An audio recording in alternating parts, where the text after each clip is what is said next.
अस्सलाम वालेकुम। कैसे हैं आप सब लोग। उम्मीद करती हूँ आप लोग खैर खैरियत से होंगे। यहाँ पे बहुत ज़्यादा बर्फ़बारी हो रही है। बर्फबारी को एंजॉय कर रही हो फिर। ओहो, आप लोगों की तरफ हो रही है बर्फ़बारी? क्या हाल है आप लोगों का? आज का रिव्यू और रिएक्शन करते हैं स्टार्ट।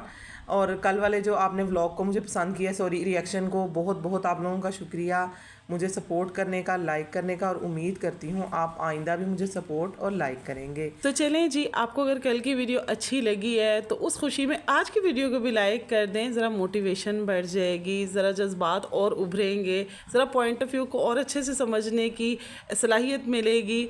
तो आज का रिएक्शन स्टार्ट करते हैं। तो आज सबसे पहले हम किस पे बात करने वाले हैं? आज हम बात करने वाले हैं कौसर पे और सज्जू मियाँ पे, घोंचू मियाँ, पेटू मियाँ। पेटू मियाँ पर। हाँ, कल की वीडियो में उनका पेट, मुझे लग रहा था कि उन्होंने पेट के आगे कुछ रखा हुआ है। गुलमीना, तुमने तो बहुत ही जूम कर करके मुझे दिखाया। पेट तो अल्लाह माफ़ करे, पता नहीं जैसे क्या ही होता है। मुझे लग रहा था तकिया रखा हुआ है, बिलीव मी। और वो कह रहा था ना कि मोए मोए हो गया, उसकी मिसेस कह रही थी भाई मोए मोए होना है, तुम अपने लिए एयर फ्रायर ला रही हो अपना मोटापा कम करने के लिए। मतलब कि तुम्हें अल्लाह ने इतना दिया हुआ, इतना दिया हुआ कि खा खा के तुम फिटने लगी हो और उसको कम करने की कोशिश कर रही हो। और एक तरफ वो दूसरी है कि उस बेचारी को भूख के मारे ना, उसको सोकड़ा क्या होना है, उसका वैसे ही जिस्म फूल जाए। मुझे लग रहा है उसको जो एक इलाका है ना जहाँ पर भूकंप पड़ा हुआ है, कहत पड़ा हुआ है, उसको वहीं पर बेचारी को भेज दें। बेचारी का फ्रिज देखा था कल आपने सज्जू मियाँ की वीडियो में? 2 प्याज 2 टमाटर पड़े हुए हैं उसके घर में। मुझे समझ नहीं आ रही, अभी कुर्बानी गुजरी है, लोगों के धनाधन फ्रिज भरे हुए हैं। बकौल इन्होंने भी 4 बकरे किए थे, उसका गोश्त कहाँ गया? बकौल बड़ी यूट्यूबर के कि हमारी फ्रिज भरी हुई है, उसमें हड्डियों वाला गोश्त अलग है और विदाउट हड्डियों का अलग है, और मैं उसके टिक्के बनाऊंगी, मैं ये बनाऊंगी। तो कौसर बेचारी को इतना सा भी गोश्त नहीं दिया था कि उसकी फ्रिज खाली थी। और 5 दिन बाद सज्जू मियाँ गए, 5 दिन तक आपने एक अकेली औरत को छोड़ा हुआ था, और बेगैरत इंसान। और पता है रुबीना, ये लोग क्या करते हैं, जो सज्जू मियाँ है ना, इनको एसी के बगैर रहने की आदत नहीं है। अब कौसर को तो इन्होंने कूलर लेकर दिया हुआ है। और आपको तो पता है, अब हम चूँकि खुद भी पंजाब में रहते हैं, तो पंजाब में शदीद तरीन इस वक्त, बदतरीन बल्कि अगर कह दी जाए ना, गर्मी पड़ रही है, तो ये गलत नहीं होगा। और कूलर मुझे शुरू से ही नहीं पसंद। कूलर का सिर्फ शोर होता है, सिर्फ जब दरमियाना मौसम होता है हब्स पैदा कर देता है। और वो जिस तरह छोटे से कमरे में, छोटे से घर में रह रही है, वो फुल हब्स। और वो चलो छोड़ो, कौसर को छोड़ो, कौसर को तो इनको लगता है कि गोश्त नहीं लगी हुई, हड्डी नहीं लगी हो। भाई जालमो, वो बच्चा तो तुम्हारा है कि वो किसी से लेके पाला हुआ है, किसी से लेके पाल रहे हो। उसको भी इतनी गर्मी में छोड़ा, अब खुद तो ये वहाँ पे रह नहीं सकता, क्योंकि कूलर की हवा तो इसको बर्दाश्त नहीं होने वाली। वो जो 500 मन की चर्बी चढ़ गई है, वो आपने सुना हुआ है ना, वो एक मुहावरा है कि एक गरीब मरा तो उससे 900 मन चर्बी निकली। कि इनके ने मुझे कल सज्जू को देख के लगा उसी के लिए था ये, कि ना उसकी बार में ये गरीब हो जाता है। उसको कूलर लेकर दिया हुआ, मतलब AC नहीं लेकर दिया हुआ, उसको कूलर लेकर दिया हुआ है। और ख़ुद जाकर जो है ना, ये बड़ी यूट्यूबर के घर पर सो रहा होता है, 5-6 दिन ही वहीं पर रहा है। और फिर उसके बाद आकर उसको कह रहा है मेरे साथ नाश्ता करने चलो। खुदा के बंदे, आपकी गैर मौजूदगी में उसने 5 दिन उसने क्या खाया होगा? अब ये 5 दिन वाली बात हमें तो नहीं पता थी ना, ये खुद सज्जू मियाँ ने अपने मुंह से बताई है। मतलब कि ये लोग जो कुछ करते हैं ना, थोड़े दिनों बाद उसकी सच्चाई खुद लेकर आ जाते हैं। और फिर अब जब इन पे रिएक्शन दे दिया जाता है तो फिर इनको बहुत गुस्सा आता है कि हमें नहीं आता। ये बल्कि कहते हैं कि आप लोग रिएक्शन दो। वो कल एक पैनल पर एक खातून बैठी हुई बोल रही थी ना कि ये तो खुद कहते हैं हम पे रिएक्शन दो, ये चाहते ही नहीं कि इनके ऊपर से बात ख़त्म हो।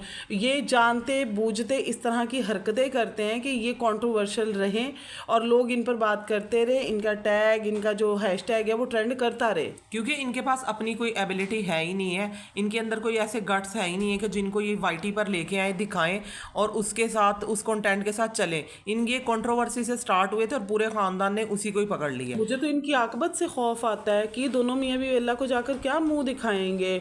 यहाँ पर ये कहती हैं, मेरे ये बिल्कुल लोग कहते हैं जी कि भाई बड़ी यूट्यूबर अपना कमाती है अपना लगाती है, बड़ी यूट्यूबर अपना कमाती है अपना लगाती है। तो ज़रा थोड़ी सी ना अपने होश के नाखून लें और आंखें खोलें कि भाई बड़ी यूट्यूबर भी जो है ना, वो कौसर के नाम का ही सदका खा रही है। कौसर को नहीं दिखाते ना, तो अपने इनके क्या व्यूज़ पड़ते हैं वो आप लोगों को अच्छे से मालूम है। जब से कौसर आई है तब से ही इनको, उससे पहले भी तो इसके सब्सक्राइबर्स थे ना, 50K लेकर बैठी हुई थी और मेकअप कर करके दिखा रही थी, क्या व्यूज़ पड़ते थे इसको। जैसे ही कौसर की एंट्री हुई और सेकेंड हस्बैंड का जो लव मैरिज का कॉन्टेंट है वो चला, तो बीबी को जो है ना, वो इतने मिलियन में व्यूज़ भी मिल गए, मिलियन में सब्सक्राइबर्स भी मिल गए। तो अब आकर कहते हैं जी वो बड़ी यूट्यूबर अपने नाम का कमाती है। कौसर के नाम का तड़का और सबर के नाम का तड़का जब तक ये लगा ना लेना, इनकी वीडियो नहीं चलती। कौसर को जब तक ये याद ना कर ले अपनी वीडियो में, सज्जू दिखा ना लेना, इनकी वीडियो तो नहीं बगैर चलती। कौसर के कुछ है ही नहीं। सज्जू के अंदर कौन सी कोई उसकी कंटेंट क्रिएटर वो आपको कहाँ से लगता है? एक बड़ा सा पेट ही बढ़ता जा रहा है। पिछले साल की वीडियो उठाकर देख लें, इस साल की वीडियो उठाकर देख लें, उसमें आपको सिर्फ सज्जू का पेट ही बढ़ा हुआ नजर आएगा, बाकी आपको कोई चेंज ही नहीं नजर आएगा, कोई जॉब करता वो नजर नहीं आएगा। मतलब आप 5 दिन बाद ड्रामेबाजी करने गए कि मैं नाश्ता करने गए हैं और उसने मुझे नाश्ता नहीं दिया। ये बड़ी यूट्यूबर ने भी अपनी वीडियो में बताया है। क्यों बताया कि जी वो बताना चाह रही थी कि वो कितनी जालिम है, और उनको कह रही मोए मोए हो गए। जब दोबारा गए हैं वहाँ पे और उसको कह रहे हैं कि चलो आओ मेरे साथ डिनर पे, चलो तुमने कुछ खाया है, शर्म आनी चाहिए। जब कुछ दे के नहीं गए तो उसने खाना कहाँ से है? और उसने भी गुस्से से कह दिया मेरे सर में दर्द था। भाई उसके घर के सामने एक खेत बना दिया हुआ है, सारी सब्जियां वहाँ पे लगा दी हुई हैं कि हमसे सब्जियों के भी पैसे ना मांगना, हम तुम्हारे नाम के टैग थंबनेल लगाते रहेंगे। ये लोग कहती हैं हम लोग सब्र करती हैं, सब्र करती हूँ, मैं आसमान से बातें करती हूँ। तो सोचें कि वो औरत भी आसमान की तरफ देखकर क्या आहें नहीं भरती होगी कि उसके साथ कितना, बेशक वो नहीं बोलती है। मैं आपको एक बात बताऊं, जितनी मैंने कौसर को देखा है, जितनी मैंने उसकी साइकी को समझने की कोशिश की है ना, वो औरत है जिसको थोड़ा सा भी मिल जाए ना, वो उस पर भी सब्र और शुक्र करके बैठ जाती है। उसको मैं गिला करते हुए नहीं देखूंगी। मुझे नहीं लगता कि वो औरत कभी भी गिला करती होगी किसी के भी आगे ना।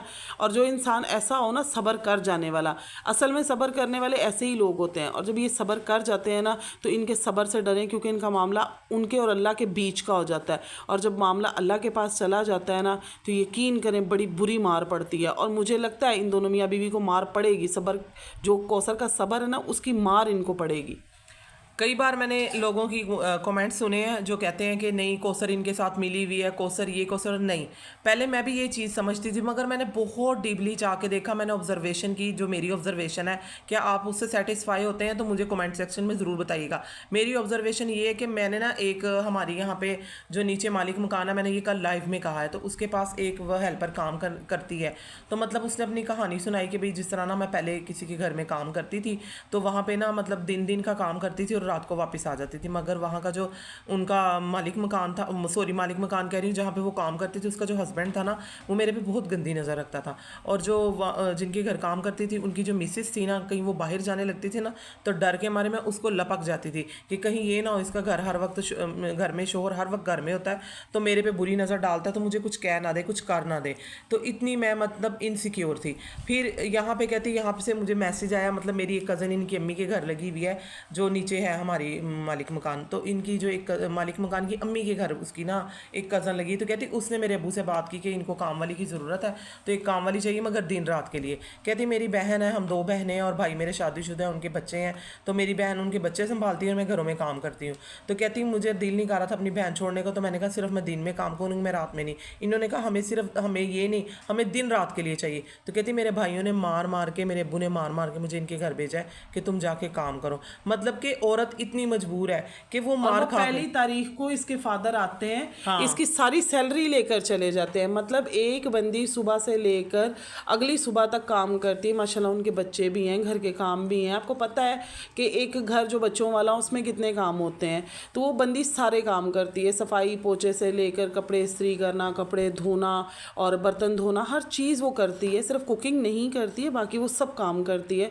तो वो सारा काम करने के बाद इतना भी नहीं है उसके पास हक कि वो अपने पैसे अपने पास रख सके। उसका बाप या भाई पहले ही को आते हैं और आकर उसकी सारी सैलरी लेकर चले जाते हैं, बल्कि एक्स्ट्रा पैसे भी लेने आ जाते हैं। उनको कोई ज़रूरत पड़ जाती है ना, तो जो उसकी जो है जो मालिक मकान है या ये जो जिसके पास काम करती है, हमारे तो वो मालिक मकान है मगर वो उसके पास जिसके पास वो काम करती है, वो उससे क्या कहते हैं ना एडवांस भी ले जाते हैं। वैसे उसको हेल्प की ज़रूरत होती है, वो भी ले जाते हैं। उसकी एक मैरिड बहन है, वो भी हेल्प लेने आ जाती है कि तुम मुझे अपनी तरफ से कोई पैसे दे दो। इतना तंग करते हैं। और जब ये हमारी मालिक मकान का घर का काम ख़त्म हो जाता है तो वो अपनी अम्मी के घर ले जाके भी उससे अपना काम, घर अम्मी के घर का भी काम करवाती है। और साथ में क्या कहते हैं इतना उससे ओवरलोडेड काम भी करवाया जाता है। तो ये देखा जाए ना कि औरतें कितनी मजबूर होती हैं, इतनी मजबूर। और आजकल तो हम औरतों से अपनी माँओं से बच्चे नहीं संभाले जाते और वो उस औरत के बच्चे भी संभालती है। तो आप खुद सोचें कि बच्चे कितना तंग करते हैं, कितनी शरारतें करते हैं, क्या क्या फरमाइशें नहीं करते। तो एक औरत के लिए, एक बच्ची के लिए सफाइयाँ और बाहर के काम, घर के काम करना कितना मुश्किल होगा। यहाँ से मैंने एक मजबूरी का अंदाज़ा लगाया कि औरत कितनी मजबूर है। जो इस टाइप के देहात के लोग होते हैं और वो अपनी औरतों को घरों में कामों में लगा देते हैं, इनकी तो पता नहीं लॉटरी लग गई जो यूट्यूब पे आ गए हैं। तो कौसर का भी कुछ यही हाल है कि वो बेचारी भी सब्र ही करके बैठी हुई है, क्योंकि उसके लिए ना आगे कुआं है, पीछे जो है ना वो समंदर है, वो जिधर भी जाती है ना वो डूबती है। पीछे अगर भाइयों के पास भी जाएंगे, मुझे 1000% इस बात का यकीन है कि वो किसी सूरत भी उसको कबूल नहीं करेंगे। भाई क्यों कबूल करेंगे वो उसको। और दूसरा, आपने कभी कौसर के घर को देखा होगा, वो कच्ची ईंटों की दीवारें हैं और फिर वो कच्ची छत, फिर लकड़ी का चूल्हा जिस पे वो कुकिंग कर रही होती है, मट्टी का चूल्हा सॉरी, उसके ऊपर वो कुकिंग कर रही होती है। तो वहाँ की लाइफ बड़ी स्ट्रिक्ट है, बड़ी सख्त किस्म की लाइफ है। और देहात की औरतों को बेशक इसकी आदत होती है, लेकिन जब वो थोड़ा टाइम किसी सिटी में गुजार लें, फैसिलिटीज़ में गुजार लें, फिर जब वो वापस जाती हैं ना तो वो उसमें फिर उस तरह कन्वीनियंट नहीं होती हैं, उस तरह सहल तरीके से वहाँ पर काम नहीं कर पाती हैं। तो कौसर को भी ये न लगता है कि भाई मुझे एक तो हस्बैंड के पास रहने को मिल जाएगा, दूसरा ये कि लाइफ थोड़ी बेटर हो जाएगी।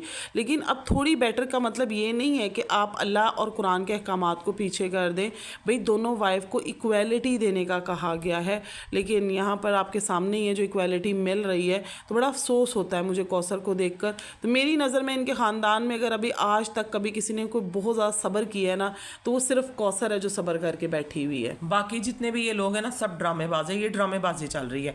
कोई इनमें ऐसा बेचारा नहीं है या कोई इनमें ऐसा मरा मुका नहीं है जिसकी कोई हेल्प की जाए या जिसके लिए आपके दिल में कोई नरम गोशा पैदा हो। जो नरम गोशा होना चाहिए ना वो सिर्फ एक कौसर ही है। तो भाई मैं तो यही कहूँगी कि कौसर का भी चैनल होना चाहिए, उस बेचारी को भी थोड़ी सी अर्निंग आ जाए, कुछ दिन उसके भी सीधे हो जाएं। तो ये कहते हैं कि बड़ी यूट्यूबर अपना पैसा कैसे कमा कर खाती है, तो फिर चलें कौसर भी अपने पैसे कमा कर खा लिया करेगी, शोहर की मोहताज तो नहीं ना रहेगी, बात बराबर बराबर हो जाएगी। तो क्या कहते हैं आप लोग इस बारे में, वो आप लोगों ने कॉमेंट्स में बताना है। और ये भी बताना है कि आज हम दोनों का मिक्स रिएक्शन जो है वो आपको कैसा लगा। ये अचानक बैठे बैठे मेरे जहन में है, मैंने से कहा कि चलो आज आपके साथ ना मैं भी रिएक्शन देती हूँ, देखते हैं कि क्या लोगों का रिस्पॉन्स आता है। अगर तो अच्छा रिस्पॉन्स आता है तो फिर मिलकर दोनों जो है वो इसके ऊपर रिएक्शन दे दिया करेंगे। और अगर आपने सिर्फ दमदार किस्म का रिएक्शन देखना है, वो भी रुबीना का, क्योंकि इसमें मैंने बड़ी बार टोक के इनके कई अल्फाज कट करवाए हैं, कुछ ज़्यादा ही दमदार है तो आप लोगों ने मुझे वो भी बताना है। मेरे चैनल को लाइक करें, सब्सक्राइब करें और कमेंट सेक्शन में अपनी राय का ज़रूर इज़हार करें। तो अल्लाह हाफिज़। अल्लाह हाफिज़।